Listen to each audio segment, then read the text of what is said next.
Chazak Baruch Rabotai, Besorot Tovot, on est aujourd'hui le 23 dans le mois de Shvat. Et comme on a cité plusieurs fois, et vous le savez, tous les bonnes initiales, tu peux les rentrer et les coller dans le mot Shvat. Shen Ishma Besorot Tovot, Shiye Beshara Tova, et c'est aussi Shiye Briut Tova, d'avoir une bonne santé. Dans la paracha de cette semaine, c'est la source de les bons docteurs, et comme quelqu'un qui a fait un dommage, et il a blessé quelqu'un, qu'est-ce qu'elle dit la Torah dans la paracha de Mishpatim? Rak shivto iten verapo yerape. Pas seulement il va devoir payer, bon lui ou son assurance, tous les dégâts de travail si le monsieur il a raté, mais il doit aussi payer verapo yerape. Tout ce qui est nécessaire pour la santé de cette personne-là.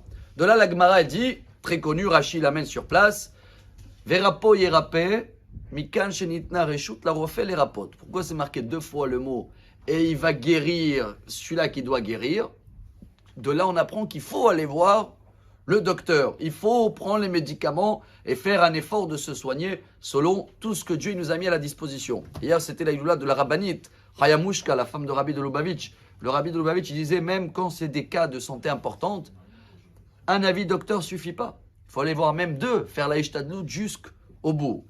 Maintenant, on est en plein vague, etc. Qu'est-ce que nous, on peut faire? Bon, d'abord, pour garder notre santé, tout ce qu'ils nous disent de faire, et que ce sera toutes les règles de santé, que ce sera des vitamines, des choses à prendre, c'est très bien. Mais comment on peut aider? Parce qu'autour de nous, tous les jours, on attend. Celui-là, il est positif. Ils sont tous, Baruch Hashem, je dis comme ça, positifs dans l'esprit. Comment on peut les aider? Alors voilà, pour une fois, on va citer les sources, parce que on fait dans la prière, Mishe Berach, Refoua Shlema, et chaque fois, je vois, il dit, qui on va dire? On va citer son nom, le nom de son père, le nom de sa maman. On va faire la prière comment? En hébreu, en français. La source se trouve dans le Talmud Shabbat, page 12. Là-bas, c'est l'histoire de Rabbi Elazar qu'il était voir un malade. Il faisait Mi Sheberach, une prière, des fois en hébreu, des fois en araméen. Alors on l'a demandé, il dit, pourquoi tu fais des fois en hébreu, en araméen? Alors il a dit, c'est vrai qu'en général, en hébreu, c'est mieux, parce que les anges qui font passer la demande, ils ne comprennent pas l'araméen. Vous avez bien remarqué qu'en araméen, on va faire que des louanges, Kaddish, etc., Berich Shemeh.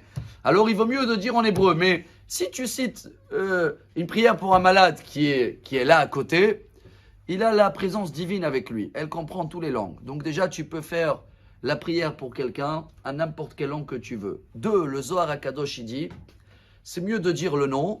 Et si c'est à choisir entre le père et la mère, il vaut mieux choisir le nom de son père. Vous allez me demander pourquoi. Parce que s'il est malade, il y a en haut de la rigueur.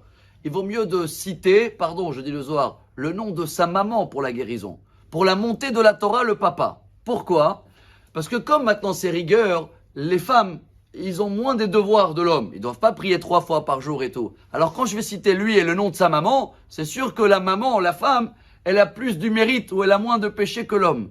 Mais quand je vais le faire monter à la Torah, la personne, alors dans ce cas-là, c'est mieux de dire Moshe Ben, le père. Pourquoi? Parce que là, on cherche du mérite. Et dans le qui c'est qui est monté plus dans la Torah? Le père de la personne ou la maman de la personne?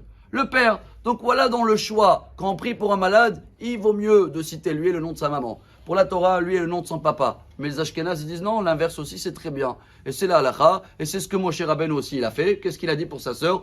El Narefanala, sans citer le nom ou quoi que ce soit. Le plus important d'avoir une bonne santé, même si c'était un peu plus long, si on connaît des positifs autour, un coup de fil ou une bracha pour eux, ça va leur aider. Et comme ça, nous tous, on va garder une bonne santé. Sheniye, Brihim, Tovim. Bonne journée. Amar Rabbi